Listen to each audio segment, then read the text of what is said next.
hari ini saya akan mengcoaching teman rekan sejawat saya di sekolah yang mempunyai masalah atau kasus belakangan ini. Adapun di sini yang menjadi coachnya adalah saya sendiri dan coachingnya adalah teman saya yang bermasalah tersebut. Adapun kasus yang ditemukan pada teman saya itu yaitu rekan saya itu dia bercerita bahwa dia baru saja mendapatkan teguran dari kepala sekolah karena sering melalaikan tugas mengajar dan tidak mempersiapkan perangkat pembelajaran secara lengkap. Wakil kurikulum selalu mendata guru yang mengajar setiap harinya dan meminta perangkat pembelajaran di setiap awal tahun pelajaran. Namun rekan saya tersebut sering sekali bolos dan jarang masuk dalam proses pembelajaran dan tidak mengajar serta selalu beralasan dan berjanji akan mengumpulkan perangkat pembelajaran. Tapi janji tersebut tidak kunjung ditepati. Wakil kurikulum yang mendata rekan saya tersebut merasa sangat keberatan sekali dan dia menyampaikan kepada kepala sekolah. Wakil kurikulum yang mendata rekan saya merasa keberatan jika rekan saya tersebut selalu melalaikan tugas dan tidak mempunyai pegangan perangkat pembelajaran dalam melaksanakan pembelajaran. Karena ada kegiatan di luar dan sangat padat sekali sehingga perangkat pembelajaran yang dibebankan kepada dia itu tidak kunjung selesai-selesai. Dan rekan kerja saya tersebut menyatakan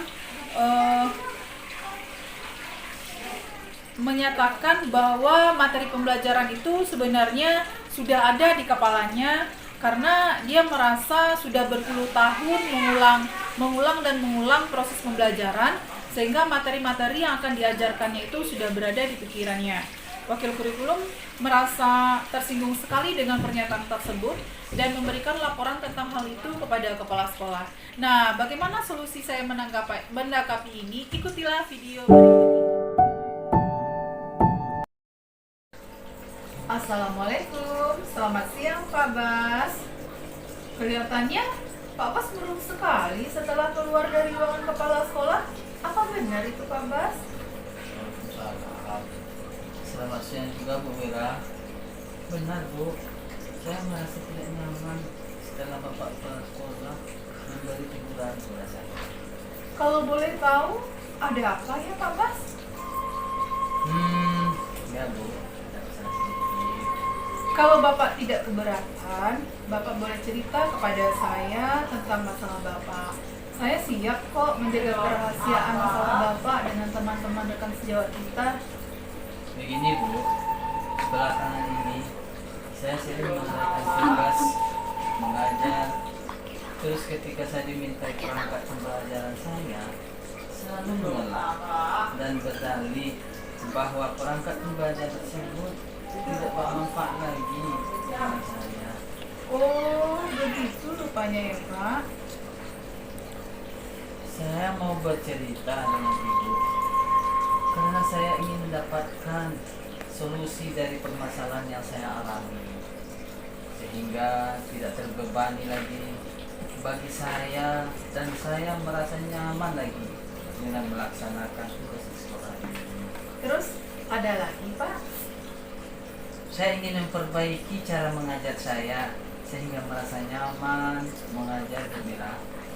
Baiklah, sebenarnya bisa Pak Bas ceritakan secara detail masalah Pak Bas tentang melalaikan tugas belakangan ini.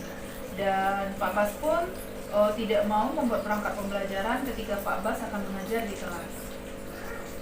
Saya bingung Bu Mira karena belakangan ini saya merasa kebutuhan hidup saya semakin bertambah. Apa yang membuat Pak Bas merasa kebutuhannya bertambah? Apa anggota keluarga Pak Bas juga bertambah? Enggak Bu Mira, sebenarnya kebutuhan saya tetap saja Bu Mira, hanya bertambah sewaktu-waktu sesuai situasi dan kondisi. Namun karena gaji yang saya terima sekarang tidak penuh lagi karena saya meminjam sebelumnya, makanya saya menambah pemasukan dengan kerja sampingan di kelas. Oh, begitu rupanya Pak Bas. Saya mulai memahami permasalahan Pak Bas. Selain masalah kebutuhan Pak Bas yang tidak terpenuhi dengan gaji yang Bapak terima sekarang, apalagi yang membuat Pak Bas tidak nyaman? Saya juga merasa tidak nyaman ketika Bapak Kepala Sekolah menanyakan perangkat pembelajaran kepada saya. Dan saya pun tidak mampu memenuhinya. Kalau boleh saya tahu, kenapa Pak Bas tidak mau menyelesaikan membuat perangkat pembelajaran? Saya merasa perangkat pembelajaran itu tidak bermanfaat bagi saya, sehingga saya malas untuk mengerjakannya. Apa Pak Bas menyampaikan keberatan Pak Bas itu kepada kepala sekolah? Ada, Bu. Terus kenapa masih menjadi beban bagi Pak Bas? Setelah saya pikir-pikir, memang benar alasan saya itu. Sebenarnya tidak masuk akal, Bos. Karena teringat bagi saya bahwa setiap akan melakukan sesuatu, kita butuh perencanaan yang matang. Sama dengan ketika masuk kelas, kita harus butuh perencanaan. Namun karena saya menganggap pembelajaran itu tidak berkembang, maka saya malas membuatnya. Ternyata salah saya. Selama ini langkah-langkah apa saja yang telah Bapak lakukan untuk mengobati rasa bersalah Bapak itu? Saya menanyakan kepada wakil kurikulum tentang hal ini. Apa yang Pak Bas tanyakan kepada wakil kurikulumnya? Saya bertanya tentang pentingnya membuat suatu rencana dalam proses pembelajaran. Lalu, apa yang dikatakan oleh wakil kurikulum? Beliau bilang bahwa perangkat pembelajaran itu sangat bermanfaat sekali bagi guru. Kalau tidak ada perencanaan, maka kita akan mengajar, akan ngawur, tidak tahu arah. Sehingga pada saat akan ujian, materi yang kita ajarkan tidak mencapai tujuan pembelajaran di dalam kurikulum. Kalau dari Bapak sendiri, kiranya apa yang ingin Bapak lakukan? Begini, Bu, sebenarnya saya berencana untuk menemui kepala sekolah tersebut untuk mengklarifikasi pernyataan saya kemarin tentang pentingnya perangkat pembelajaran. Terus, kenapa tidak Bapak lakukan? Saya masih ragu. Saya takut Bapak Kepala Sekolah tidak mau menerima saya untuk membicarakan masalah ini. Apakah sebelumnya Bapak pernah dimarahi beliau? Tidak, Bu. Kenapa tidak Bapak coba? Benar, Bu. Harusnya saya mencoba menemui Bapak ke sekolah. Menemui Bapak ke sekolah tersebut.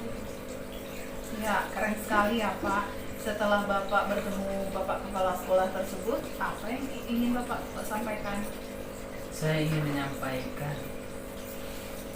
pernyataan saya kemarin sangat benar. Hebat sekali Bapak ya. Ayo Bapak lakukan.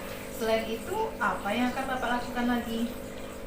Saya harus bisa membagi waktu antara tugas pokok dengan tugas sampingan. Jadi, apa rencana Bapak untuk mencapai tujuan Bapak sendiri? Pertama, saya akan menemui Bapak Kepala Sekolah untuk meminta maaf sekaligus permohonan maaf kepada wakil guru. Kedua, selain itu, saya mengklarifikasi pernyataan saya tentang pentingnya perangkat pembelajaran dalam proses pembelajaran. Tiga, saya akan berusaha untuk membagi waktu antara tugas pokok dengan tugas sampingan. Luar biasa sekali Pak Bas ya. Saya sangat suka dengan rencana Bapak itu. Lalu komitmen apa yang Pak Bas lakukan untuk menjalankan rencana Bapak tersebut? Saya besok pagi akan menemui Bapak Kepala Sekolah dan meminta maaf kepada beliau serta permohonan maaf kepada wakil kurikulum.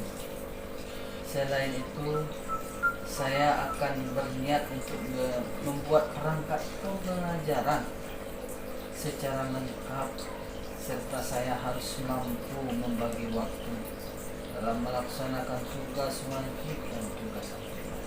Siapa yang Pak Bas minta bantuan untuk menjalankan komitmen Bapak ini? Saya akan meminta bantuan wakil kurikulum untuk mengingatkan saya dan membantu saya dalam menyelesaikan perangkat pembelajaran. Nah, itu baik sekali untuk Bapak lakukan. Terima kasih Bu Mega sudah meluangkan waktu untuk mendengarkan cerita saya. Sama-sama Pak Bas, mudah-mudahan apa masalah yang Pak Bas hadapi bisa Bapak selesaikan dan tidak menjadi beban pikiran bagi Bapak. Sama-sama. Ya.